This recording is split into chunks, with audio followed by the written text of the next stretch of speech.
मुंबई जैसे तेज रफ्तार शहर में, जहां सपने ऊंची इमारतों जितने बड़े होते हैं, वहीं फुटपाथ पर एक छोटा सा फल का ठेला लगा रहता था। उस ठेले के पीछे खड़े रहते थे उर्घू काका, और पास ही स्कूल बैग टांगे उनकी दुनिया, उनका बेटा आदित्य। आदित्य एक साधारण सा लड़का था, लेकिन उसकी आंखों में असाधारण सपने थे। सुबह वह स्कूल जाता और शाम को पिता के साथ ठेले पर बैठकर सेब, केले और संतरे बेचता। लोग अक्सर उसे देखकर कहते, अरे तू पढ़ाई क्यों कर रहा है? आखिर में तो यही ठेला संभालना है।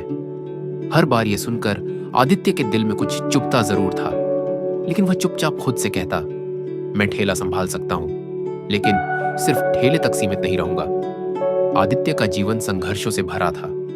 बरसात एक दिन स्कूल में एक प्रतियोगिता हुई। आदित्य ने मंच पर जाकर कहा, मैं एक फल विक्रेता का बेटा हूं, लेकिन मेरा सपना है कि मैं एक ऐसा बिजनेस बनाऊं जो हजारों लोगों को रोजगार दे। पूरा हॉल तालियों से गूंज उठा, लेकिन कुछ बच्चे हंस भी रहे थे। उस दिन पहली बार आदित्य को एहसास हुआ, सपने देखने की हिम्मत ही असली शुरुआत है।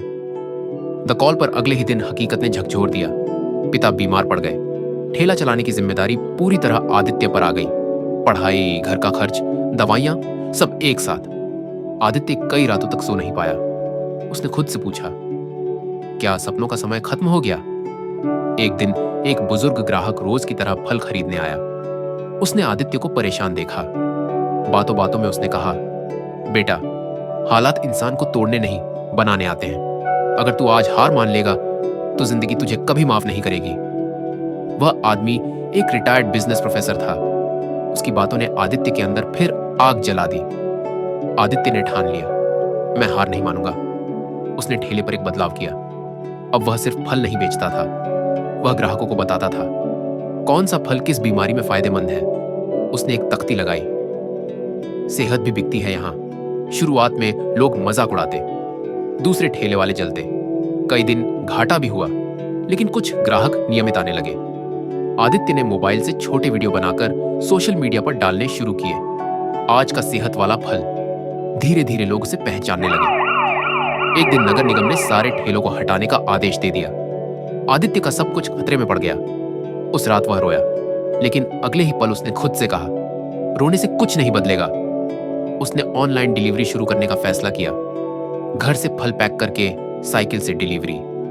कुछ महीनों में आदित्य के पास इतने ऑर्डर आने लगे कि अकेले संभालना मुश्किल हो गया। उसने 2 और लड़कों को काम पर रखा। अब वह सिर्फ फल नहीं बेच रहा था, वहां रोजगार पैदा कर रहा था। पिता ठीक हो गए। उन्होंने बेटे को काम करते देखा और आंखों में आंसू आ गए। तूने हार नहीं मानी, उन्होंने कहा।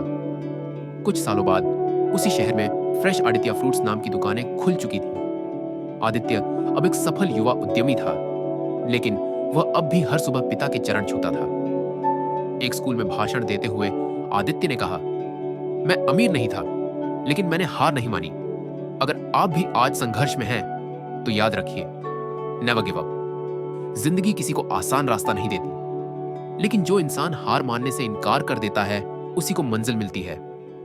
हालात चाहे जैसे भी हों, अगर सोच अमीर है और इरादा मजबूत, तो जीत तय है। Never give up.